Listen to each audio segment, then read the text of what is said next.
Hello students, welcome back to my channel. तो आज हम शॉर्टिंग मटेरियल्स इनटू ग्रुप का नेक्स्ट पार्ट पढ़ेंगे। तो हमारा पहला टॉपिक है matter. Anything that occupies space and has mass called matter. कोई भी चीज़ जिसके पास स्पेस हो और वजन हो, मास मतलब वजन हो, तो वो मैटर कहलाता है। वॉल्यूम क्या है? The space occupied by matter is its volume. किसी मैटर, किसी वस्तु के द्वारा जो स्पेस घिरा हुआ है, कोई भी वस्तु जो स्पेस को कवर कर रहा है, ऑक्यूपाई कर रहा है किसी स्पेस को, तो उसे वॉल्यूम कहते हैं। जैसे एग्जाम्पल में कि बॉटल फिल्ड विथ वाटर, मतलब बॉटल एक वस्तु है और उसको पानी जो है, पानी से वो फिल्ड है, मतलब पानी उस स्पेस को ऑक्यूपाई किया हुआ है उस बॉटल से, उस बॉटल के अंदर। तो इसीलिए the amount of space the water occupies inside the bottle is its volume. Properties of materials.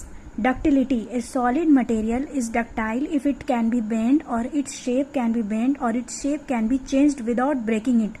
Ductility उसे कहते हैं कि कोई भी solid material जो ductile होता है, तो वो उसे ductile इसलिए कहते हैं कि वो बिना ब्रेक किए मुड़ सकता है या कोई भी शेप में वो चेंज हो सकता है। उसे क्या कहते हैं? Ductility. A ductile material can be drawn into wires. Ductile material को हम वायर में भी घुमा सकते हैं। तो जितने भी वायर होते हैं वो डक्टाइल होते हैं, क्योंकि हम उसे घुमा रहे हैं तो वो ब्रेक नहीं हो रहा है। Gold and silver are most ductile and malleable metals. Gold और सिल्वर जो होते हैं वो डक्टाइल मटेरियल्स होते हैं और मेलेबल भी होते हैं। Malleability. A solid material is said to be malleable if it can be beaten or pressed into thin sheets or foil.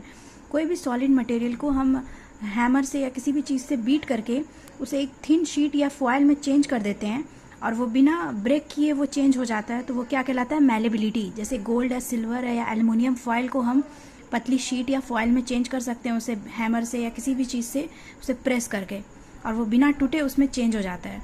Brittle. Brittle क्या है कि कोई भी चीज़ को अगर हम उस पर प्रेस कर रहे हैं या बेंड कर रहे हैं उस चीज़ को, कोई भी सॉलिड मटेरियल को, तो वो ब्रेक हो जा रहा है ईजिली, तो उसे ब्रिटल कहते हैं। Density. Density is the mass of a substance per unit volume. किसी चीज़ का कितना मास एक सर्टेन स्पेस में होता है तो उसे क्या कहते हैं? डेंसिटी। जैसे इसीलिए इसका फॉर्मूला है density is equal to mass by volume. जैसे एक एग्जांपल है कि when the particles of substance is closely packed is called high density substance. अगर किसी भी सब्सटेंस के अंदर जितने भी पार्टिकल्स है वो बहुत एक दूसरे से करीब करीब हैं, बहुत क्लोजली पैक्ड है, तो उसे हाई डेंसिटी सब्सटेंस कहते हैं या डेंस सब्सटेंस कहते हैं।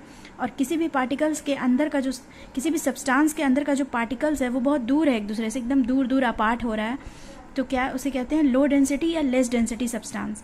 जैसे इसके एग्जांपल हो गए वुड, स्पंज या एयर। इसके पार्टिकल्स क्या लार्जर होते हैं, लेकिन इसके अंदर गैप्स होते हैं ये सब के बीच में, इसीलिए ये बहुत लाइट फील करते हैं और ये इसका साइज़ भी लार्ज होता है।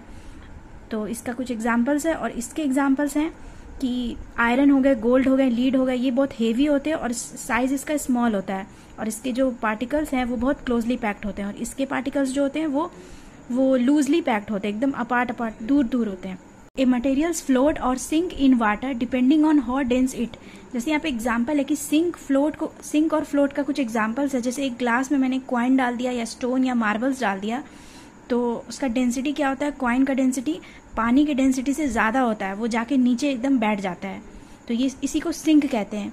तो अब आता है फ्लोट। फ्लोट अगर कोई भी पानी में जो कोई भी सब्सटेंस, कोई भी मटेरियल हो, जैसे कि प्लास्टिक का बोतल हो गया, थर्माकोल हो गया या वुड हो गया, तो वो क्या करता है? उसका जो डेंसिटी होता है वो वाटर से बहुत कम होता है, तो इसीलिए वो क्या करता है? वो फ्लोट करने लगता है, वो तैरने लगता है।